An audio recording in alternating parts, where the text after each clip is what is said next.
It's your fault for not being with our son. I'm not interested in a workaholic like you. These are the words Brian, my husband of 5 years, said to me. I thought I had done my best to take care of both my job and family. I had no idea he felt this way until he told me. My name is Alicia Adams, a 29-year-old working in product planning for an apparel brand.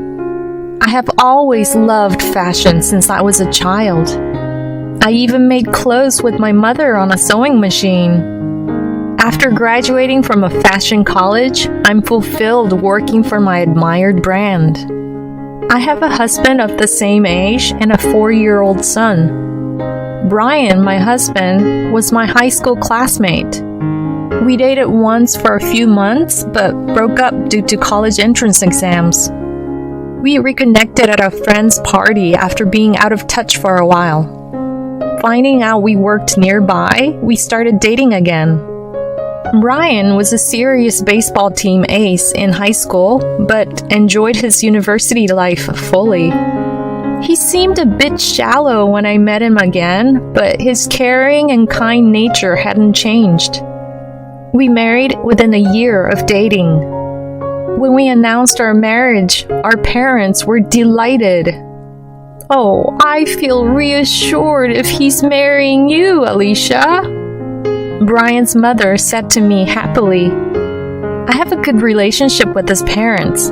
I often visit them even when Brian isn't around. While announcing our marriage, we discovered we were pregnant. Brian was there for me throughout my severe morning sickness.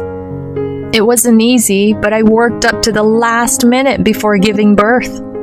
Brian, who was present at the birth, shed tears of joy when our son was born.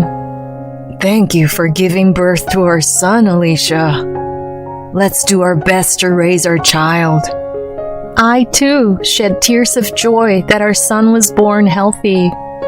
We named our son Steve, a name that we had discussed and liked back when we were dating in high school. After about 6 months of maternity leave, I returned to work. Although my colleagues were worried that it might be too soon, I couldn't stop thinking about work even during my leave. I love my family, but I also love my work. Brian said, I'll help out too, so it's okay. You should go back to work when you're ready. After all, you love your job. I have to learn from you. With his cooperation, we managed to balance our busy work lives with raising our child, and our son grew up healthy and strong. I felt more than happy with my beloved job, my husband, and our son. In my job, I often have to go on business trips.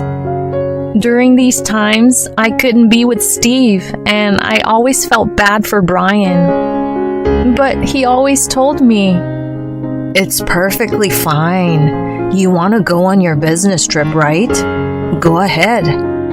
I might have taken advantage of his kindness a little, but I truly appreciated being married to such a considerate man. Whenever I went on business trips, I would buy lots of souvenirs for Brian and our son. Brian was always helping me out, so when I was at home, I wanted him to have time to enjoy himself by going out for drinks with his friends or doing things he liked. There were times when he would stay out drinking until dawn, but I didn't say anything because I was always causing him trouble. I felt that since he let me enjoy my work as much as I liked, I wanted him to enjoy himself as thoroughly as when he was single.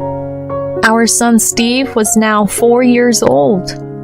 We may not have had as much time together as most mothers and children, but he always tells me, I love you, Mommy. When I reply, and Mommy loves you too, Steve, my son would smile. These were times of pure happiness. During these times, I was presented with an opportunity to go on a business trip abroad. In the company, only selected individuals are allowed to go on these trips. If I were single, I would have gladly taken the opportunity. but I would be away from home for about a week. This left me in a dilemma. When I talked to Brian about it, he said, That's amazing. It's a great opportunity, isn't it? Go for it. I also asked my son, Honey, would it be okay if Mommy didn't come home for a week because of work? It's okay. I have Daddy and his friend. If I can see you after a few sleeps, I can take it. I wondered what he meant by Daddy and his friend, but I assumed he was referring to his grandparents. Brian told me that his parents often came to our home to help out when I was not around. I planned to bring back a lot of souvenirs for them as well. With this in mind, I set off on my overseas business trip. On the final day, work finished earlier than expected, so I booked a late-night flight and was due to arrive home the following morning. But I realized that if I changed to an earlier flight, I could be home by the end of the day, so I changed my flight details and returned to the US. Wanting to see Brian and Steve as soon as possible, I took a taxi, something I usually avoid, and hurried home. It was a Saturday evening, so I expected them both to be home. I rushed into the house with a ton of souvenirs, expecting to surprise them with my early return. I'm home! I shouted as I entered the house. Mommy! Welcome back! Steve came running towards me. Brian was nowhere in sight. Puzzled, I asked my son, Honey, where's Daddy? He's been out since the morning. He's coming back tomorrow. I was lonely. And his eyes welled up with tears. He must have been very lonely. I was shocked. Steve was only 4 years old. It was too early to leave him home alone, let alone for more than a day. What if something had happened? Steve wouldn't be able to use a phone or send an email. He probably couldn't call for help. Where could Brian have gone, leaving Steve alone? I was full of questions. I also felt angry with him. I knew he probably wouldn't tell me the truth if I asked him directly. So, pretending that I was still overseas, I called him. Hello? I'm coming back tomorrow. Where are you now? Yeah, have a safe flight back home. I'm on a trip with Steve right now. We'll be back home by the time you return. He rattled off lie after lie, as expected. I was disappointed with him and hung up after saying, I see. It seemed he had been about to say something more, startled by my reaction. I hugged Steve tightly. Not only did Brian lie, but the fact that he was ready to leave our son, 4-year-old son, home alone for over a day was unforgivable. Seeing Steve tearful, I thought it was impossible for me to continue my marriage with him.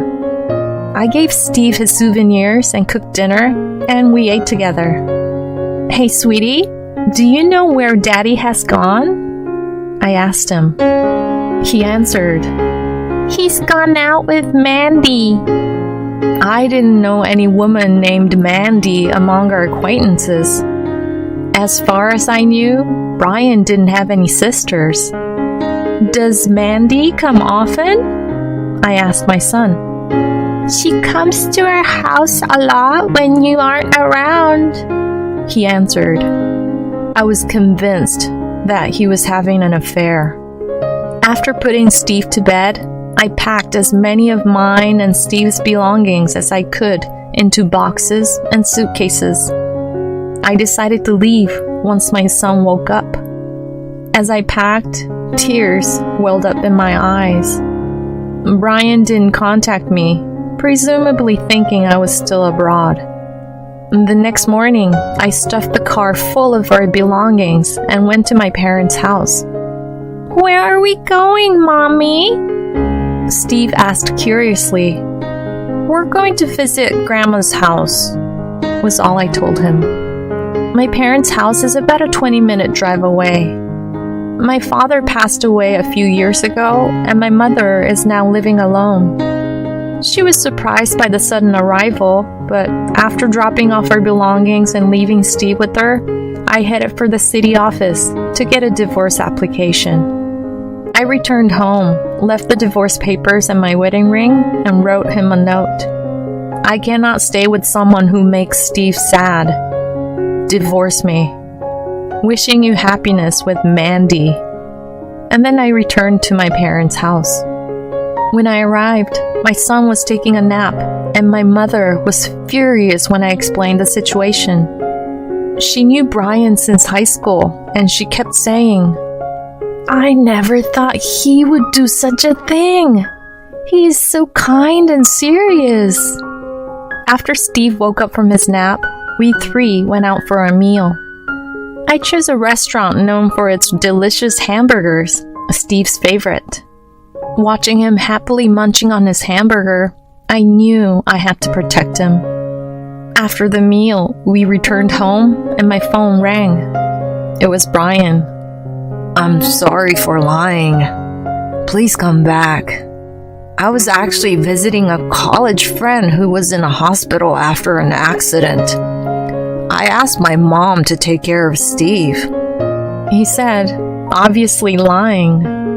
I felt cold towards him, so I played a little mean and asked, Is this college friend named Mandy?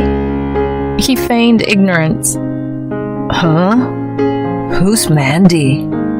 Steve was crying when I came home. I don't want to be with someone who makes him cry. I want a divorce and I'm not coming back to that house. He pleaded. Please, reconsider. I rushed out because my friend had an accident. It's true that I asked my mom to take care of Steve. I'll call you again. And he hung up.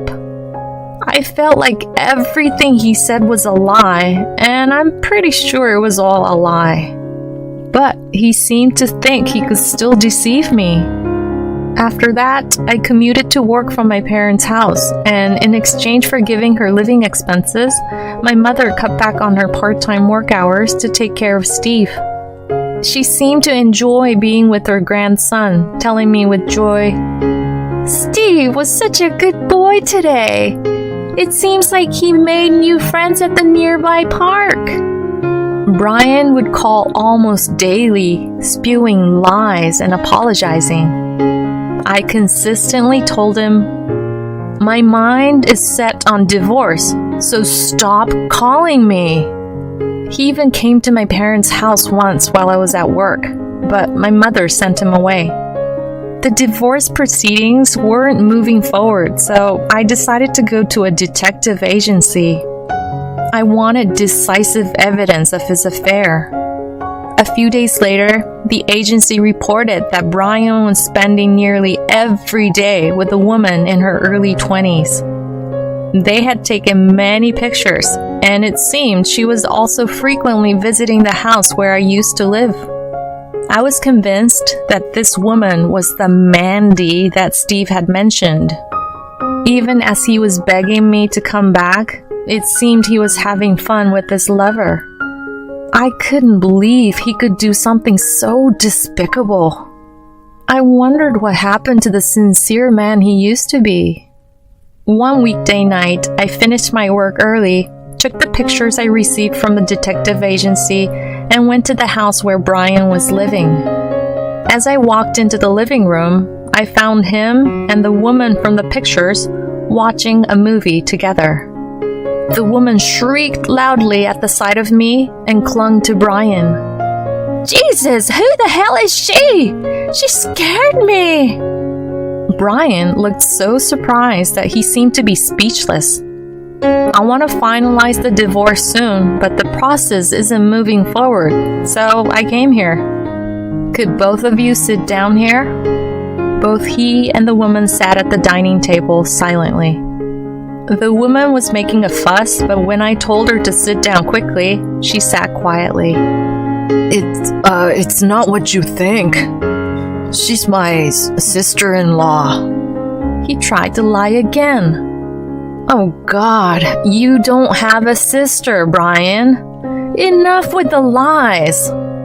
I had a detective agency take photos, but they seem meaningless.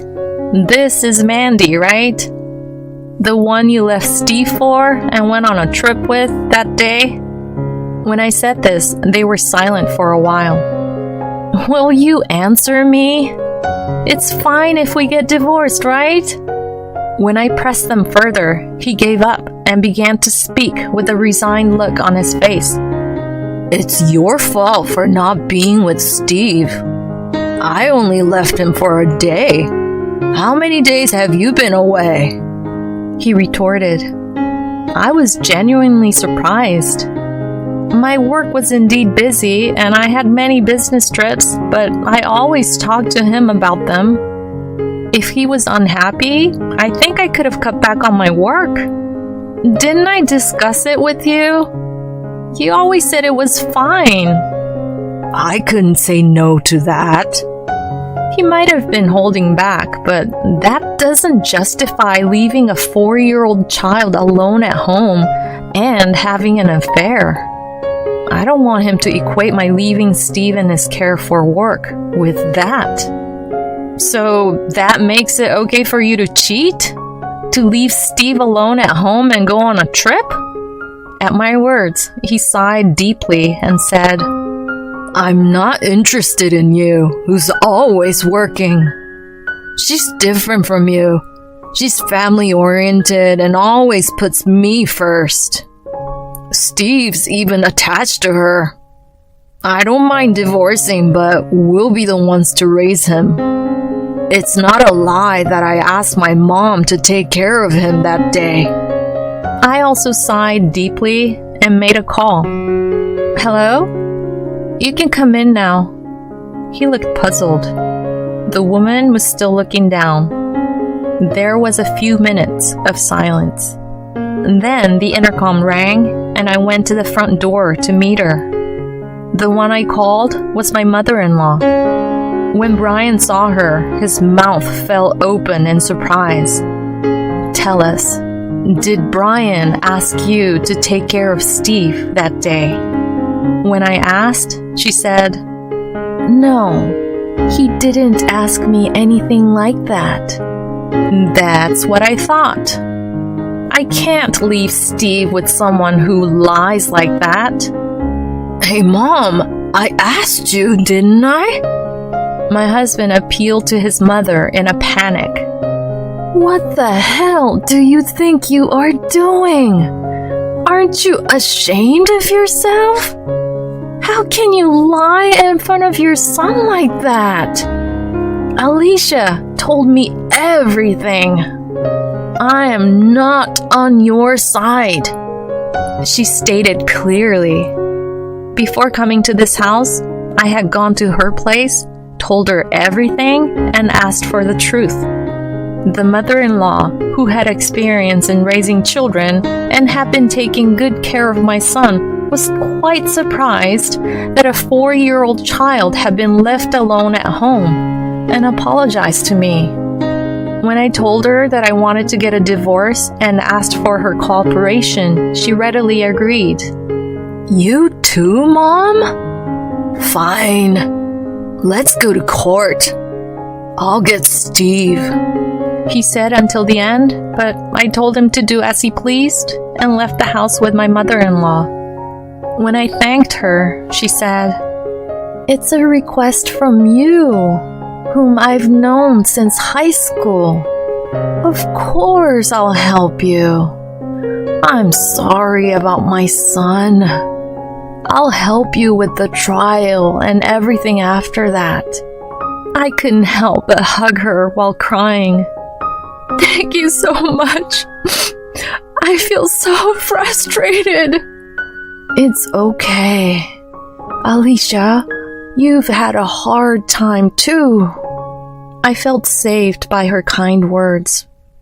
I drove her home and cried my heart out in the car alone while listening to my favorite music. I can't cry in front of my son, so I wanted to let out all my tears here. Once I finished crying, I felt much better.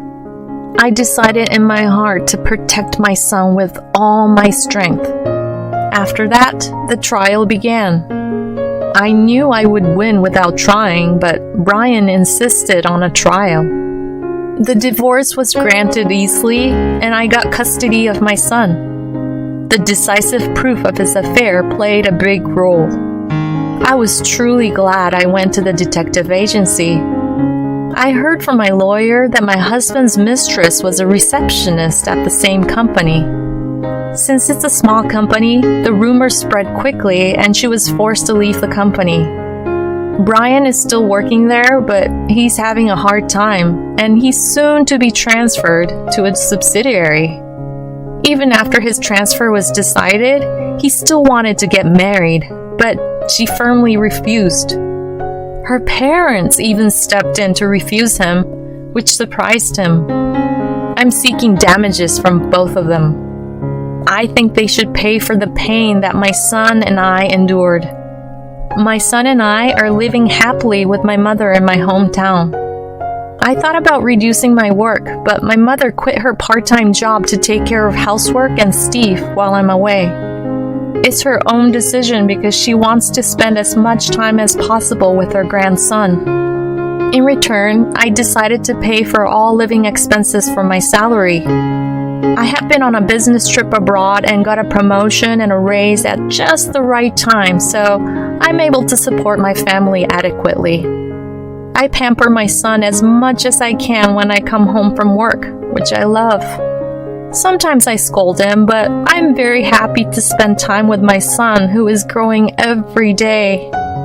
There's no chance that my son will be left alone at home in the future. Since we started living at my parents' home, I've never seen my son cry out of loneliness.